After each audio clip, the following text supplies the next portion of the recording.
서울 송파구 가락시장에서 발생한 집단 감염 규모가 커지면서 시장 측은 임시 선별진료소를 연장 운영하기로 했습니다. 이 밖에 환기가 잘 안 되는 밀폐시설에서도 확진자가 계속 나오고 있는데요.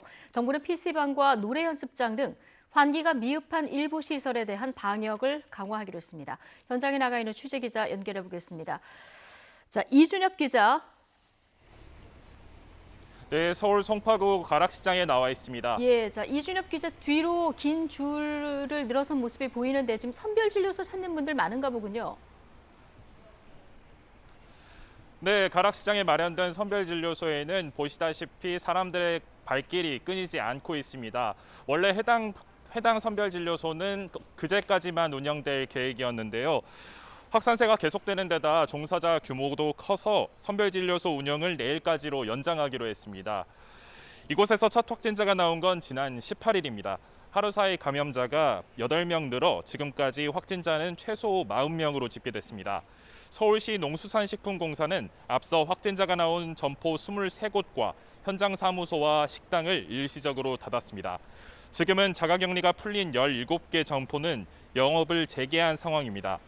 역학조사 결과 이곳은 자연 환기가 가능했고 발열 체크나 소독 등도 잘 지켜졌지만 마스크 착용이 일부 미흡했던 것으로 드러났습니다. 또 종사자들이 장시간 함께 근무하면서 샤워실 등을 공동 사용해 감염이 확산한 것으로 추정됩니다. 최근 다른 집단 감염 사례를 보면 환기가 제대로 되지 않아 감염이 확산한 경우가 많았는데요. 누적 확진 78명이 나온 충남 아산 한 온천탕이 대표적입니다. 밀폐된 목욕탕 환경 특성상 환기가 전혀 되지 않았던 것으로 알려졌습니다.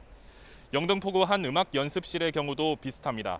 방음시설 때문에 꽉 막힌 공간에서 비말이 많이 나오는 관악기를 연주하다 보니 지금까지 관련 확진자가 29명에 달합니다. 이처럼 환기가 집단 감염의 주범으로 지목되면서 방역당국은 관련 지침을 강화했습니다. 특히 환기가 잘 안 되는 시설로 꼽히는 노래방과 PC방, 지난 2월부터 두 시설 관련 누적 확진자만 281명에 달할 정도인데요. 정부는 PC방은 최대 2시간만 이용할 수 있도록 권고하고 하루 3번 이상 환기를 하도록 했습니다.